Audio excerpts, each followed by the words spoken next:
Senador Telles questiona a investigação do DOJ sobre Powell. On the Fed, should the DOJ continue with its investigation into Powell? That seems to be a sticking point for Senator Telles. Well, he's got a building that, I build buildings and I build them under budget, ahead of schedule. I build them, but they're within reason always. And this is a small little complex that's costing billions of dollars, most expensive job per square foot ever built. And it's a little complex, it's a little Fed complex. I built the hotel on Pennsylvania Avenue, and I built it for around $200 million, and it's bigger than that. They're spending many times that amount to do a renovation of a building. I've heard numbers as high as $4 billion. $4 billion to build a building. I could have renovated that building and fixed it up, made it beautiful for $25 million. They're going to spend close to $4 billion on it. So it's either gross incompetence or it's theft. Somebody's making money because you can't spend. It's more per square, and you have half a building there. You know, you have the structure, you have the exterior skin that they're not changing much. They're building a building and they're spending almost, I'm hearing numbers of between $3 and $4 billion. It's the most expensive structure ever built per square foot.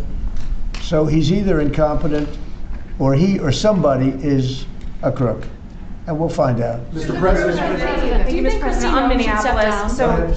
On Minneapolis, Governor Tim Walz recently likened the conflict on the ground to Fort Sumter, sort of imply that this is the beginning of a civil war. Do you agree with that characterization? Do you feel like there's a civil war brewing? The governor said that? Governor. Well, does he know what Fort Sumter was, or do you think somebody wrote it out for him?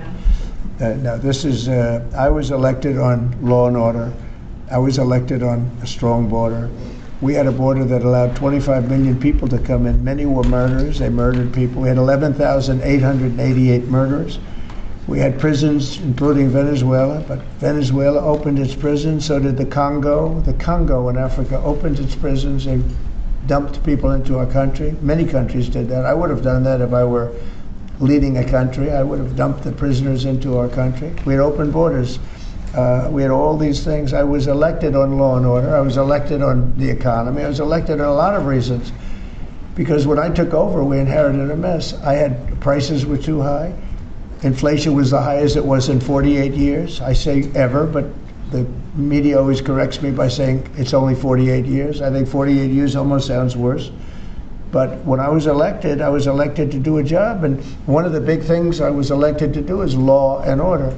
We now have the lowest crime rate in the history of our country. We have the lowest murder rate in the history of our country. We have Washington, D.C., which was a dangerous place to walk, is now a totally safe city. You can walk with your husband or your wife. You can walk with your children right down the middle of the city. Nothing's going to happen. We did a great job. We had the National Guard. We have soldiers. We have people that nobody's going to mess with. And we've taken out, remember, it's not just that. In Washington, we've removed over 2,000 criminals. And if you look at the numbers, a very small percentage of your population, 2%, 3% of your population causes 90% of the crime. So when you move, it's amazing how that works. But the criminals go over and over and over again. So 2 to 3% of your population can cause over 90% of your crime. So it's not that complex. We moved 2,000 people out of Washington. We brought them back to their countries where they came from. They came through open borders by sleepy Joe Biden. And I will tell you, Washington is safe. If you look at New Orleans, as you know, we went there about 4 weeks ago. I was with the mayor of New Orleans last night. He was at the premiere, and she was at the premiere. She was great. I believe she's a Democrat. She came over. She thanked me so much. She said crime is down more than 50% in just a few weeks. And you couldn't even walk down the street in New Orleans. It's so bad. And now they let us in there, and she is thanking me so much, so profusely. She was great last night. I'd do that if I were a Democrat. I'd say call Trump in, let them do what they do. But we remove people, criminals, from the cities, and they become safe cities. If you look at Minnesota, Minneapolis, we have crime down there because we took out thousands of people, despite all the mess and everything else. But do these people really want to have rapists? Do they really want to have drug dealers and people from prisons and murderers, do they really want to have them in the community? It's really insurrectionists and agitators, and they're paid. And you can tell a lot of reasons. Number one, they're professionals, with their mouth. But they're also, you look at the signs are all professionally made. They have signs that are gorgeous. In fact, I want to get the sign because I need a lot of signs for different things, and I want to find out whoever does their signs, they do a beautiful job. Everybody has this beautiful sign with brand new wood. It's like leather panels. They have a leather handle on the bottom. These are people that are handed signs, and we know pretty much, we're getting very close to it, but we know pretty much who's funding this stuff. These are paid insurrectionists, paid troublemakers. But I was elected by a landslide. I won every swing state. I won the popular vote by a lot. I won everything.